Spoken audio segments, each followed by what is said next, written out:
Hello and welcome to Indie Business Radio for Monday, April 19th, 2010. I'm your host, Donna Maria, and you have arrived at the one place where we empower you to enjoy your life, build your business, and have your way. Well, you know, you can't get away from it. If you have a small business, you just can't get away from it. There's no way around it.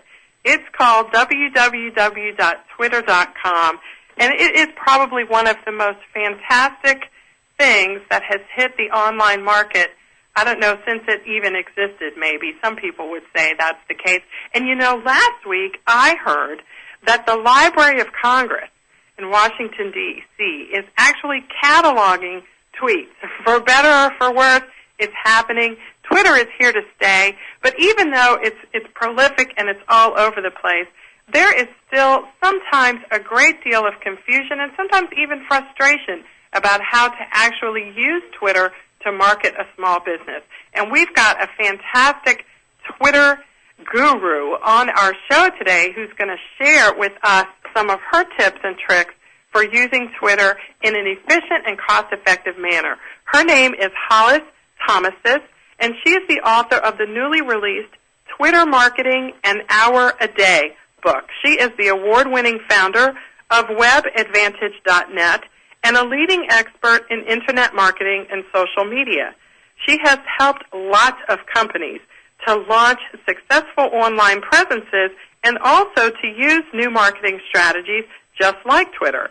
She authors a Click Z column and is a frequent conference speaker and presenter at key industry events such as Search Engine Strategies, American Marketing Association, and the Public Relations Society of America. I'm excited to welcome Hollis to today's show. Hi, Donna. Thank you. Hollis, you know, I just want to start by letting our listeners and me get to know you a little bit better. Hollis, what is your Twitter story? When did you first hear about Twitter, and what did you do? Did you totally ignore it, or did you just jump right in? No, I'm one of those former naysayers myself. The interesting thing was, back in 2006, when Twitter launched, I had somebody working for me who was very excited about Twitter because he had a similar idea that he was working on independently. And he came to me and he said, this is my idea. And I looked at it and I'm like, I don't get it still.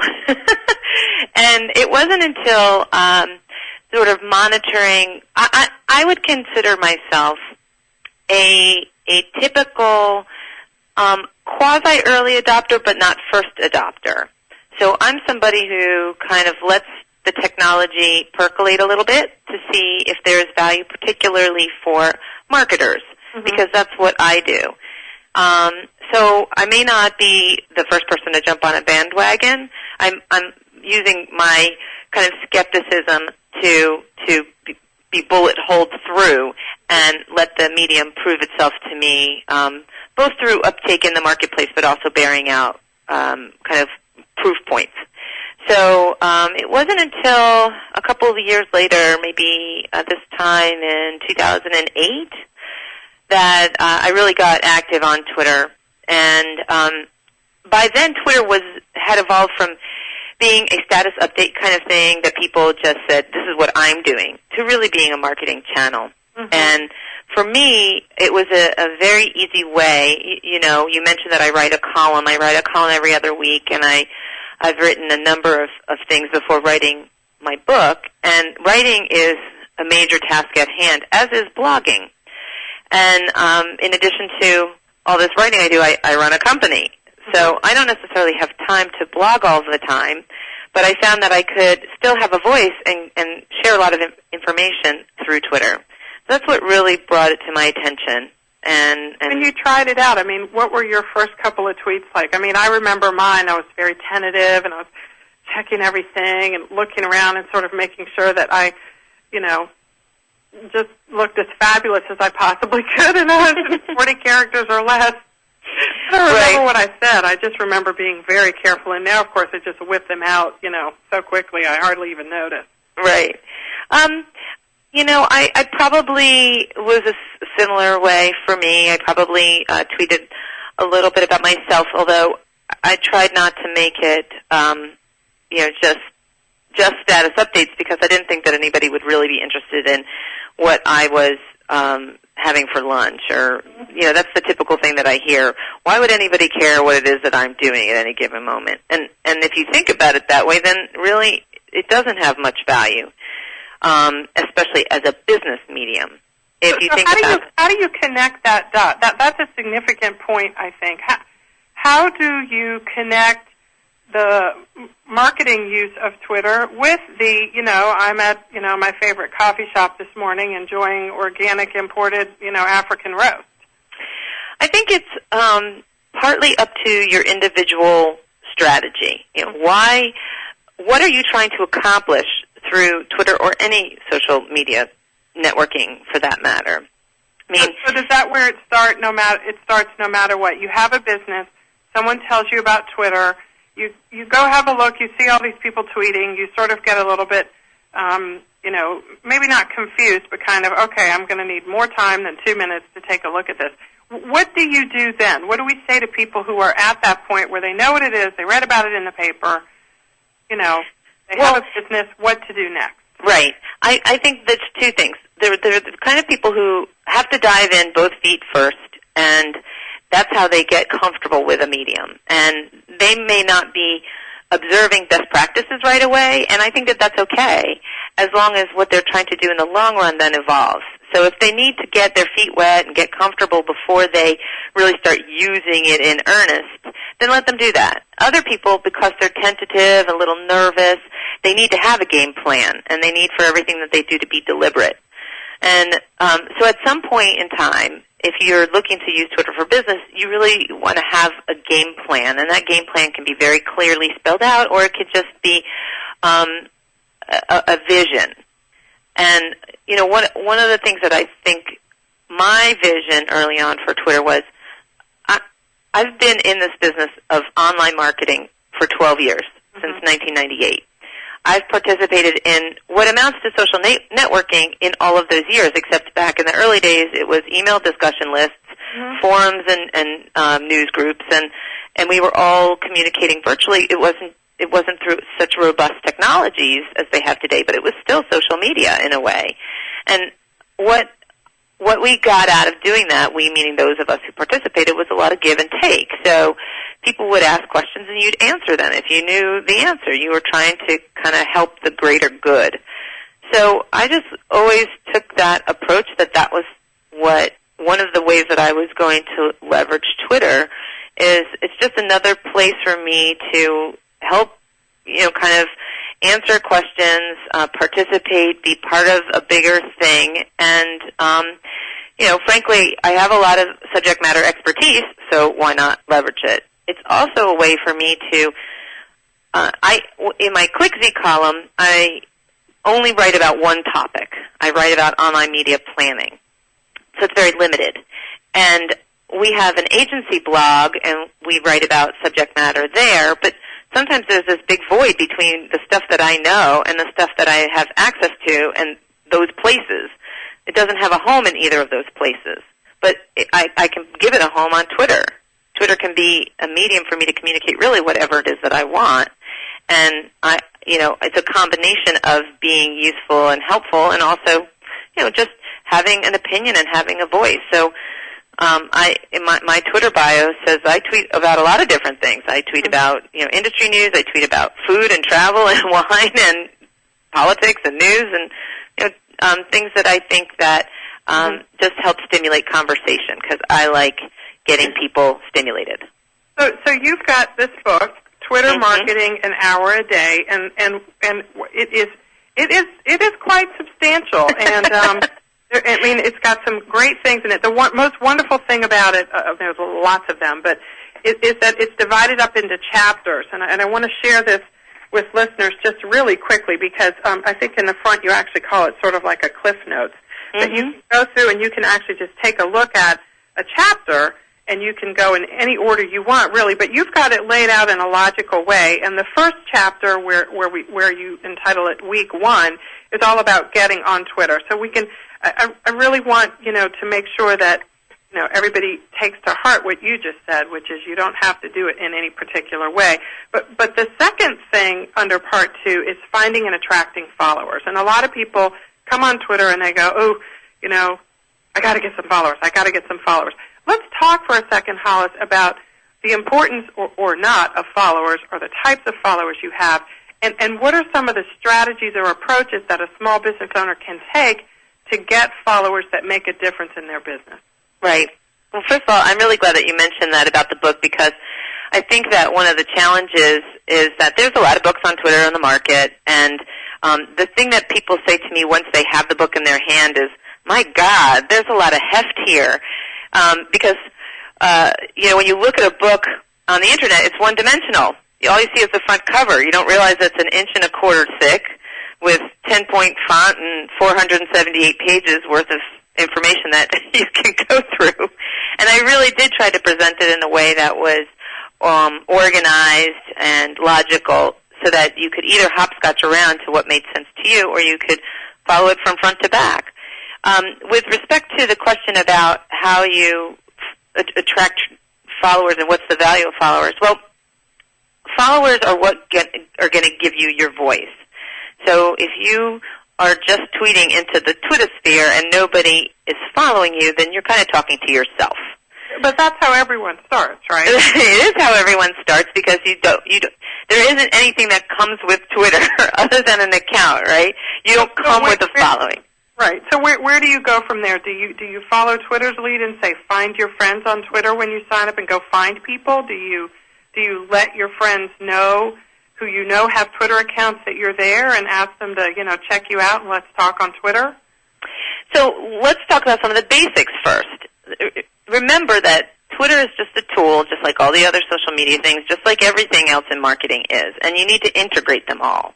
So one of the first things that you want to do is, how else are you letting people know about you, period? So make sure that your email signature line has your Twitter handle in it. If you're updating your business cards, put your Twitter handle in it. Do the simple things so that on a day-to-day basis when you're communicating with people, they can find you easily. Okay, so this is a super good tip. No matter how many followers you have, you're saying that one of the best things you need to do is to make sure that Twitter handle is every place you communicate with people outside of Twitter, so if they're on Twitter, they can go and find you there. Exactly, especially for anybody who's coming onto Twitter right now whose name may be a common name and already taken, or whose name is too long, and so they had to come up with some sort of clever Twitter handle because you can't have more than 15 characters. Right. So you need to, bear in mind that you may not be easily found. So you want to put your Twitter handle on everything that your people who know you are coming in contact with. That's a really good tip. I'm surprised. I'm looking at, just scrolling through my email box as we're talking, and I'm surprised at the number of people who I know are on Twitter that don't have their Twitter link in the body of the email at the bottom. And then if it's there, sometimes it's not hyperlinked. And most people aren't going to cut and paste, are they? No. So you want to make it as easy as you can for them. Okay, good. That's a really good point. So what are some of the other things that we can, this is a good review for people who may have been on Twitter for a while. Everybody doesn't do this stuff. Now, of course, Twitter has its own Find People tool. Right. So once you create an account and you go up in the top menu bar, you can go to Find People. And they've expanded ways in which you can find people. So one is Find Friends. And if you go to that tab, you can ask Twitter to connect with other accounts you already have, your Gmail account, your Yahoo account, your AOL account. And Twitter can then tell you if your friends are also on Twitter with that email address. Good. So at that point in time, then you can connect with them. Okay. And remember, Twitter's a little different than some of the other social networking channels. So we definitely want to explore that, but we have to take our first break. Okay. Twitter is different from other places. And, let's talk more specifically about how it's different from Facebook, because that just happens to be where most of my show listeners are also congregating and connecting. So we're going to come back in a minute right after this quick break to talk with Hollis Thomas, author of Twitter Marketing, An Hour a Day. This is Indie Business Radio. I'm your host, Donna Maria. We'll be right back.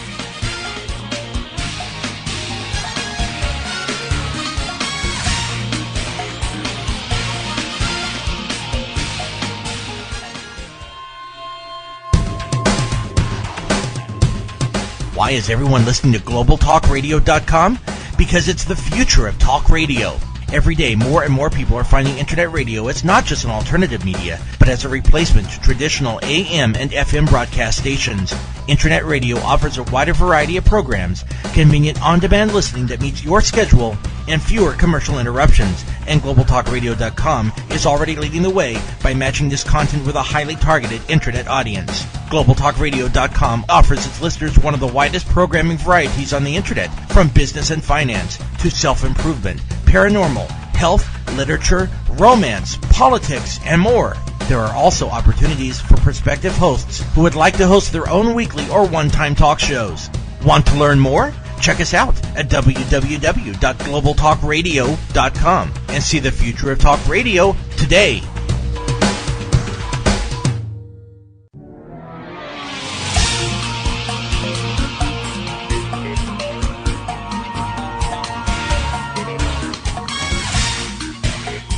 Welcome back to Indie Business Radio. I'm so excited today. We are talking with Hollis Thomasis, the author of Twitter Marketing, An Hour a Day. And before we took our first break, Hollis was sharing that Twitter is very different from other social networking and social media sites. So I want to ask you how that is and how can we take advantage of that? Well, the main difference is that on other social networking sites, people want to connect with you. They have to send you an invitation, and you have to accept their invitation in order for them to be connected to you. And then through that connection, they can do other things. They can see your information. They can make contact with you, etc. In the case of Twitter, it's kind of the opposite. Anybody can connect with you. So if anybody can connect with you, that means that everything that you do and say, for the most part, is on the public timeline. Now, there is information on Twitter through what's called direct message that is private, and that's between two people who, in order to send a direct message to somebody, they have to be following you. It doesn't have to be reciprocal, but in order for you to send to somebody, they have to be following you. So the difference on Twitter is that when you do this find friends to start to build a following, you find your friends and you can follow them, and they'll be notified that you're following them. And what you're hoping is that they then follow you back. There's another way to use Twitter to attract new followers by the invite by email, in which case you're sending them an invitation saying, hey, I'm on Twitter, this is my handle, why don't you follow me? So that's those are two ways that you can attract followers. But then the other thing that's different, of course, about Twitter and Facebook and other social networking tools is that Twitter is this unique medium that's limited to 140 characters. Mm-hmm. And I think that's one of the things that trips people up at first. Like, what can I do or say or communicate in 140 characters? I think that the thing that people don't realize is there's also the ability to link in a tweet. And that link can be to any number of things and can be incredibly potent. I know right now you and I have tweeted about this show with a link to the show, so you may have listeners that are listening to this show because you included a little link in your tweet. Right. And that's kind of the way that you leverage these 140 characters. And you can connect through a link to photos, to video, to blog posts, to radio shows, to articles, to a whole number of things. You can even link to longer text. Well, and let's talk about that too, Hollis, because I actually wrote about this in my newsletter this morning. How important is it to make sure that the vast majority, or what number approximately, what percentage of your tweets actually give people something to do, something to click on, something to see, something to hear, something to look at?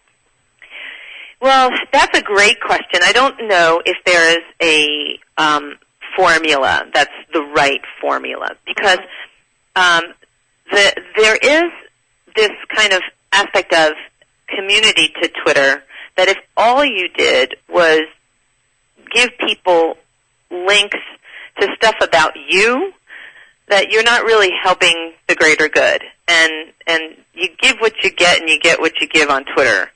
So you can have links to things that are you-related, but you also want to have things that are other-related. So you're doing some examples of some good ones.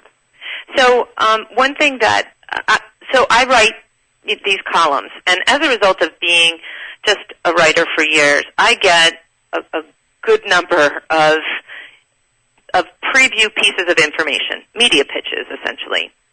I can't write about them all, and I don't necessarily, they don't always have bearing on what it is that I'm writing about. But if I think that there's something newsworthy and interesting in there, I can tweet about it and link to that information so my readers then get the same preview I'm getting, or my followers, in the case of Twitter, are getting the same information. So there I'm kind of giving people timely, newsworthy, maybe hard-to-find information that they otherwise wouldn't get. Okay. Also, anytime that you're retweeting somebody, you're really giving, because you're giving somebody else visibility through your own network. So you and I may have different followers, and by retweeting one another, we're helping each other's visibility more through our network. In the chat room, Alyssa Middleton is thanking you, Hollis, for mentioning how important it was to add your signature line with your Twitter and Facebook links, and it's just doing it right now. So, so that's really good. Thank you, Alyssa, for being here and for sharing that positive feedback. And when you were talking about increasing followers by sharing other things, I have found that my followers increase exponentially when I participate in Twitter chats. Tell us what Twitter chats are and how participating in one can help you increase your Twitter circle. I think Twitter chats are wonderful. They're usually anchored with the hashtag, and for those people who don't know what the hashtag is, it's with the pound sign, and then whatever that name of that chat is, and usually it's not too long to keep the characters in check. And everybody who's communicating might be using that hashtag, or you can use technology to aggregate all the tweets of the people who are in the chat, so you don't even have to use the hashtag. But for newcomers, I think the hashtag is an easier way to explain this. And there's a topic related to that tweet chat that everybody's focused on. And the reason why it's a good way for you to build a community and a following is particularly if you're involved and engaged in this chat, and it does you no good if you're just sitting there lurking, which is watching what everybody's tweeting but not saying anything yourself. But when you're saying things, anybody who's involved in that chat is getting exposure to you. So it's a way for you to both find people who might be intriguing to you and for them to find you. And you're all talking about something that you're obviously involved or engaged about because you're involved in that chat. Hollis, I have a friend who's listening to the show at my request today because his Twitter page is all retweets of his blog posts.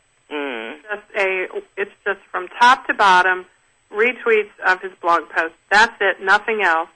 It's not auto-fed. He does actually click the tweet me button and make that happen.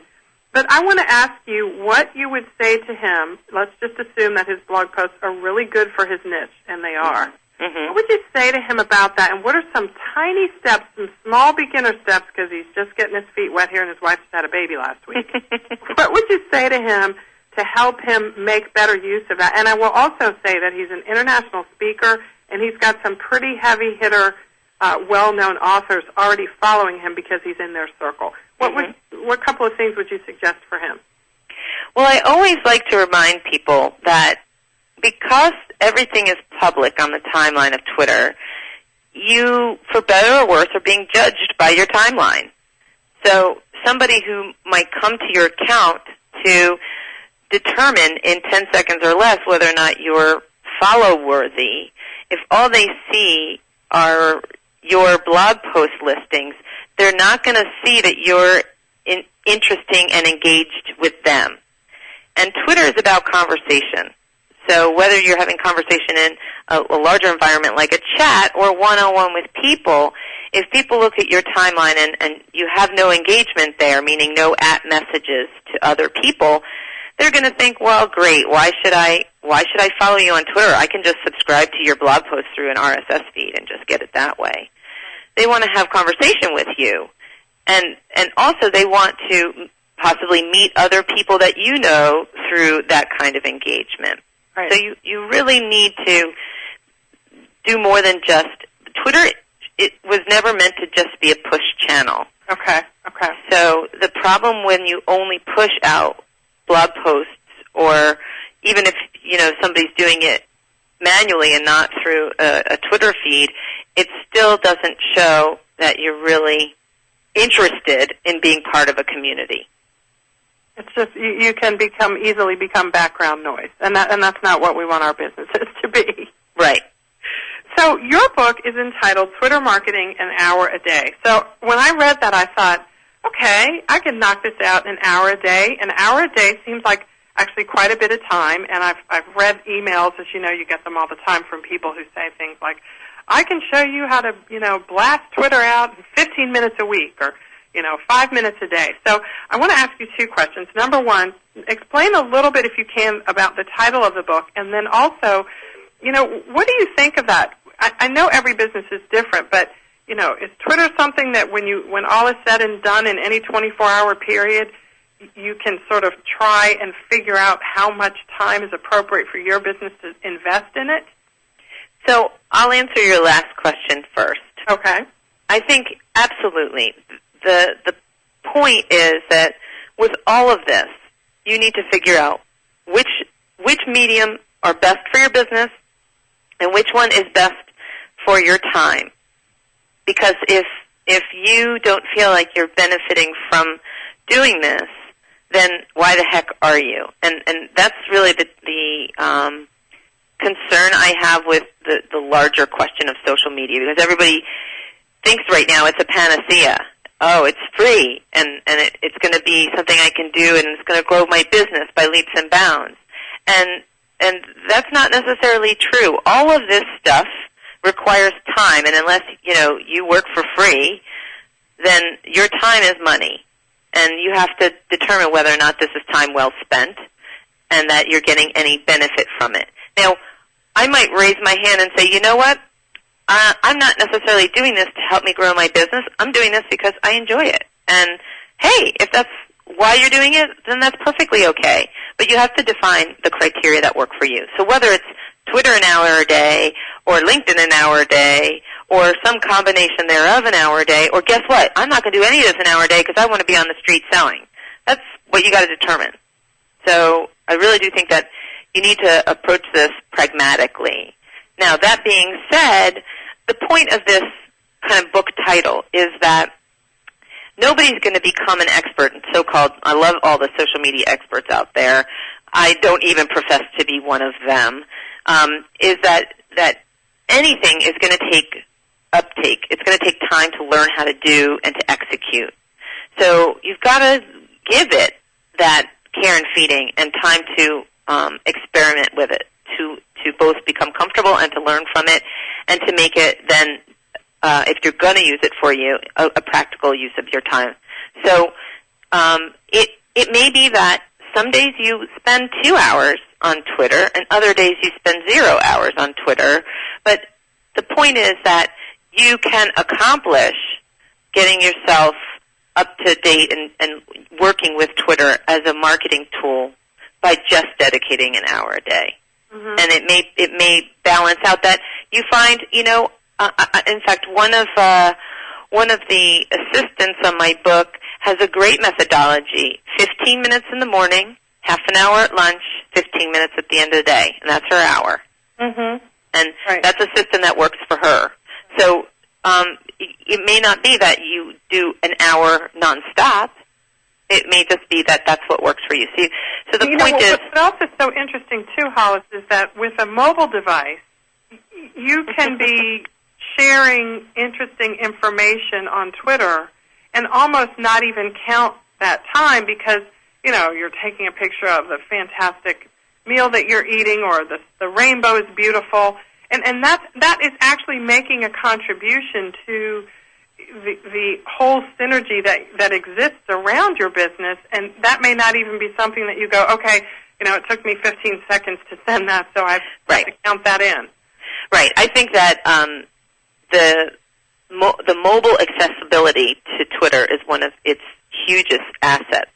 And yes, now there's other applications to the other social media networks, but really with Twitter you can combine everything that you're doing on one device and utilize Twitter. So I do think that there's lots of uncounted time that you could contribute to Twitter, and also you could literally be sitting there on the airplane, at the gate, tweeting.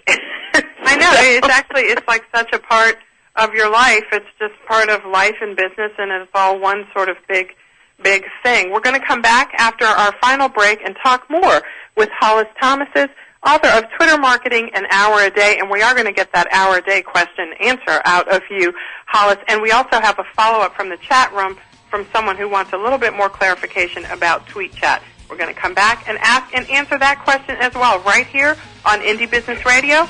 I'm your host, Donna Maria. We'll be right back.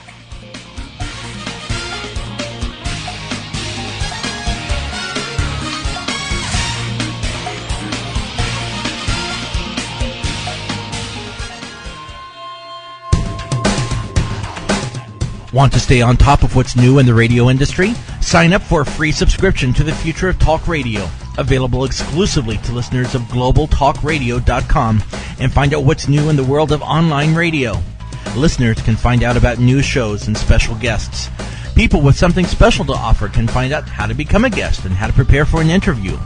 And prospective hosts will find a valuable resource for everything from planning their new program to selecting topics and guests, recouping expenses by selling advertising, and more.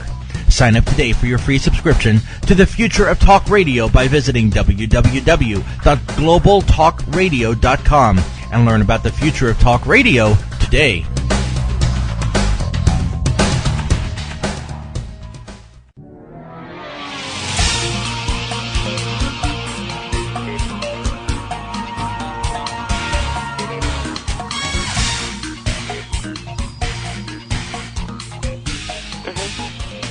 Hello. Welcome back to Indie Business Radio. And I was just having a chat with our guest, Hollis Thomas, and I didn't hear the countdown. So sorry about that, everyone. Here we are. We're going to take this question from the chat room. Alyssa Middleton says she's glad we're talking about Twitter chatting, Hollis. She sort of says she gets kind of lost in how fast the chats move, so she doesn't participate anymore, but she really wants to again. Can you break down some steps to making participating in a Twitter chat more useful and maybe a little slower for people who, just don't want to go that fast? Right. I think it isn't easy, and the larger the number of participants in the chat, the more of a challenge it is.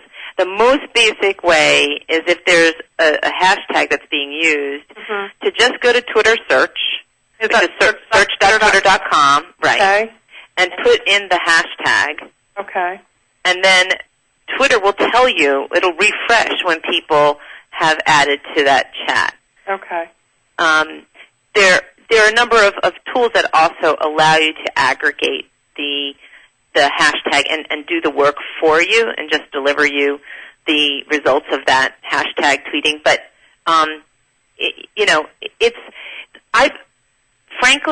I have found that the best tweet chats are one where there's a moderator, kind of like the role you're playing right now, Donna, is that you are interviewing me and you and I are talking. But when there's a tweet chat, if there's a strong moderator, that person is the one who's kind of watching the scene and bringing back the conversation or asking people pointed questions. And just like in any other kind of open forum, the more that person who's in charge is kind of taking an active role, the better off it's going to be. So my advice to anybody who's thinking about hosting a tweet chat for their business is that you need to prepare ahead of time to have both an agenda and some talking points so that you can get the conversation going, because there's nothing worse than having, quote-unquote, hosting a chat that's going nowhere. And then the second thing is that you need to be more on the outside than on the inside of that chat, meaning you need to be playing the observer role and the control role rather than necessarily engaging in all the conversation. Better to guide the conversation than to engage in it. So you can help people find their way by doing that. And, you know, one of the things that I have found helpful, if I may, is also sort of scanning the page of tweets for, number one, people that you know, so you can already kind of look and maybe retweet what they said or maybe answer their question, and then scan it also for a lot of times when people ask questions on Twitter during a chat, they use the letter Q, a capital Q, or Q1, right. Q2, so people will know this is a new question that I'm posing. So if you just look for those, then that's your opportunity to answer a question. Right. Absolutely. Lots of other ways to do it. So hopefully that helps. Alyssa, if you have any other questions, please ask. So Hollis, let's get to Twitter marketing an hour a day. What do you mean by that in this book? Can I, rock Twitter out in an hour a day, and that's it? Well, in this book, you mentioned before that the format is that there's parts of the book, and then each part is divided into a week, and each week is divided into a day. And one of the things that I'd like to say is a good point about this book is that they're accompanying each of these days where there's different topic and subject matter that's covered in that day's theme. There's a homework assignment. So you can literally read that day's chapter of information and then do the homework assignment, and that should be your hour. So easy. So easy that it's broken down that way. Yes. That's really good. So let me ask you this. And I know I'm sort of moving really quickly now because I have a million questions and I only have time for a few more with you here. So I really do suggest, by the way, no matter where you are in Twitter, there is something in this book for you. As Hollis just said, it's divided up really nicely and neatly into specific questions and answers and homework. Hollis, what is live streaming, and how, if at all, do you recommend that small business owners consider incorporating that into their Twitter outreach? Well, in a way, live streaming plays upon the same idea as the tweet chat. What you're doing in the live stream is, let's say that you have a listener right now to this interview who was wanting to take away the little nuggets from our interview and essentially, for lack of a better word, use them as tweet fodder. So they're thinking that their following would find what you and I are discussing interesting and that they want to tweet it. Like you had T.J. Wilson mention that he's excited that I mentioned that email signature tip, and he tweeted about that. So in a live streaming tweet, there's usually also a hashtag that anchors it because people might be looking for that hashtag, and it typically takes place during an event. So somebody call it tweet broadcasting or tweet casting. Right. And so you're just using little nuggets, little takeaways. Some people are a little bit more excessive than others. Mm-hmm. And you're posting them live, and they're anchored with the same hashtag for everybody. That's great. And that's so much fun, too. I'm speaking at a conference later this month, and it's a month away, and actually it's not that far, a couple weeks away, and there's already hashtags in place, and they're even having a competition for like the best tweeter of the day every day at the conference. So they're really making it a lot of fun and growing the interest already. We're already using the hashtag, and we're not even there. And again, T.J. Wilson IV on Twitter is talking about how he's updating his links. And if I could share this too, I met him just last week because I, along with a friend of mine, Bella Luce, on Twitter, we hosted a tweet up. So we started tweeting about this tweet up on Tuesday. We had the tweet up on Friday, and TJ was there, and I told him about the show, and so here he is, and his followers have gone up since then because he's been tweeting. We've been talking to each other, and now here he is on the show. So welcome, TJ. Excited to have you here. And so, as you were saying earlier, Hollis, it's sort of a matter in some respects of just showing up almost and joining some conversation that has some meaning to you. Absolutely. And so then it takes a little bit more sophistication to figure out which conversations have meaning to you. And if you're looking to use Twitter for business, then are the conversations with your peers, or are the conversations with your prospects, or the conversations with certain industries that you're pursuing your business in? And it, could be any combination thereof. And you can have all of those, you're saying, but it's important to systematize them or strategize so that you're not just totally all over the place with no, end result that you want to get out of all of the participation. Correct. I mean, if that's what's happening to you, then you probably are going to feel like Twitter's a waste of your time. And so, and that's okay, right? I mean, maybe for you, with your business and the goals that you've set, it just might be. But let me ask you this. If you've decided that, and I know some people who have decided that, do you think it's worth it for those business owners to every quarter or so go back and take a look, read up on what's new about Twitter, how has it changed, how have other businesses like them started to use it? Because it really, you can't just look at this as what it looks like today and make a decision for the rest of the life of your business about what you're going to do with it, right? It's a constant, we're in constant beta now, right? We have to always know what's going on so we can reassess decisions we made last quarter or last year. I think that the thing that's really fascinating about Twitter is that people are finding new ways to exploit it all the time. And the way that you're going to find out about that is by participating, by, following news stories, by asking people. I mean, this question comes up all the time when I speak about Twitter. Well, how do you even know what to tweet about? I'm always stumped. I don't know what to talk about. And I said, well, if you're ever stumped to figure out something to talk about, why not ask a question? Yeah, or retweet what somebody else said that you thought was interesting. Yeah, that's definitely easy. The retweet is definitely an easy, but it doesn't stimulate conversation. Well, that's true. So asking a question is a great way to put the out there to your group of followers or somebody who may also be talking about the topic that doesn't even follow you at this moment but found you through a search or something.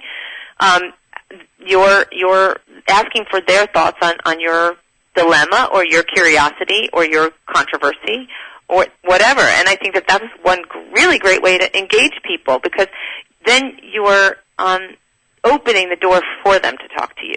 That's a really good point. And if you're hard pressed for a question, you can always retweet someone else's question, right? and that way, that you get them on your radar screen and they get on yours. And then I've also retweeted questions and then put a little parenthetical, if it's a short question, behind it, saying, I disagree, or what do you think of this? Exactly. The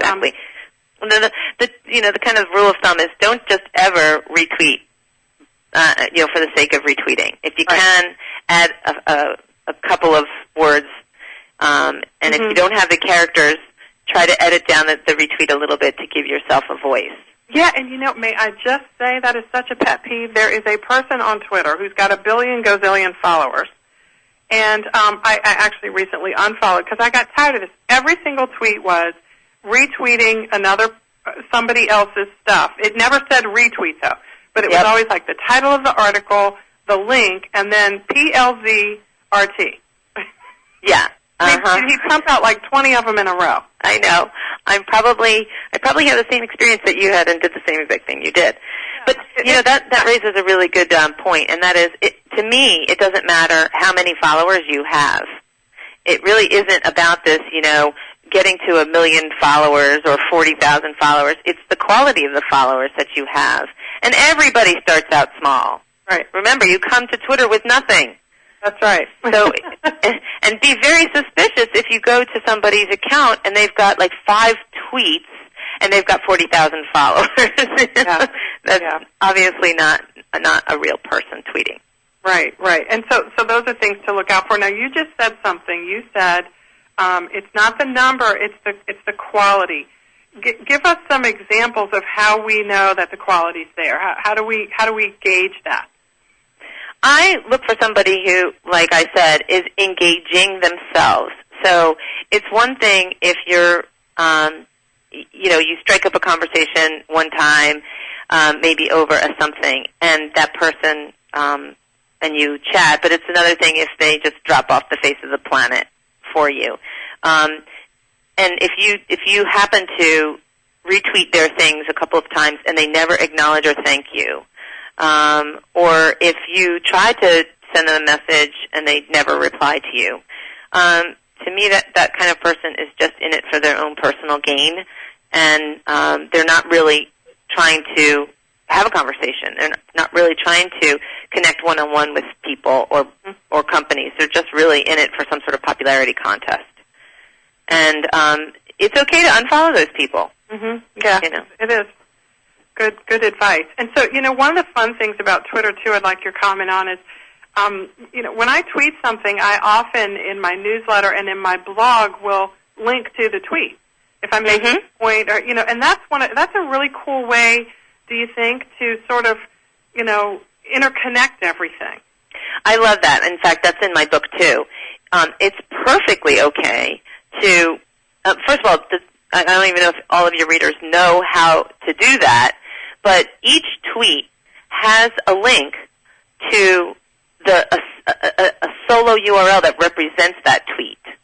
Yeah, so let's tell them. All you do is click on you look at the tweet, and at the bottom it says 10 minutes ago or 38 minutes ago. When you click on that, it gives you that URL. Right. Cool. So that URL is then a URL that you can tweet. And you can tweet it with a commentary, or you can tweet it with a question, or you can shorten it, of course, so that you have a little bit more characters, and then say, oh, you're never going to believe this, or this was a great comment by one of my followers, or whatever. And it's different than a retweet, because in a way it gives you more characters. Mm-hmm.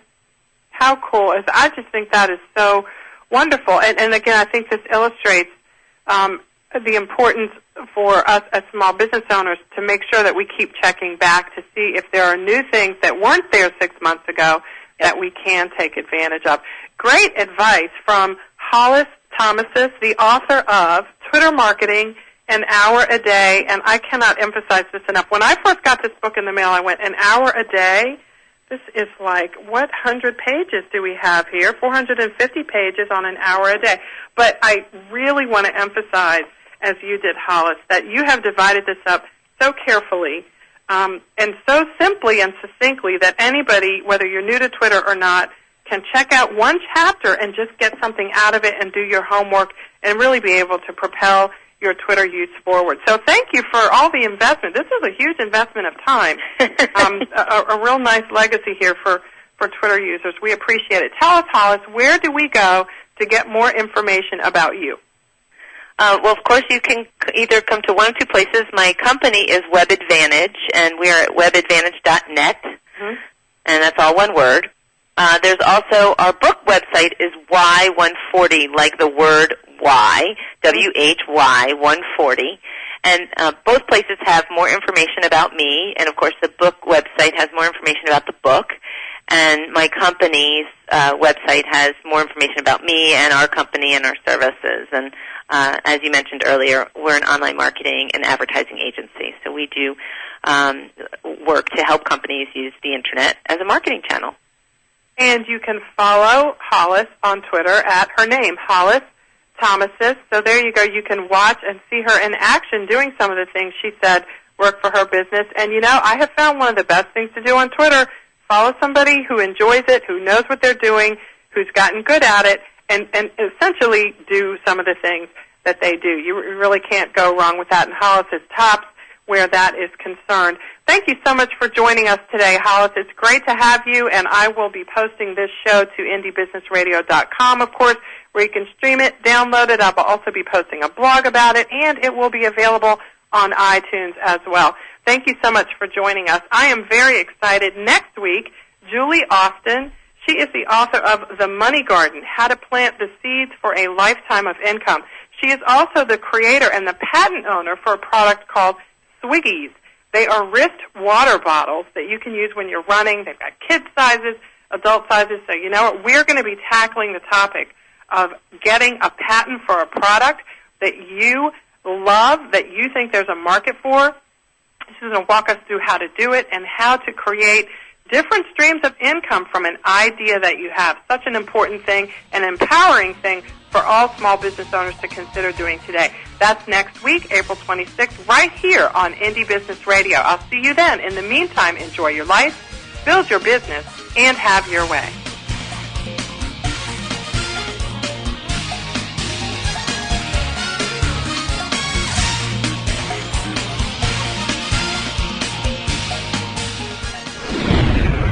You're listening to GlobalTalkRadio.com.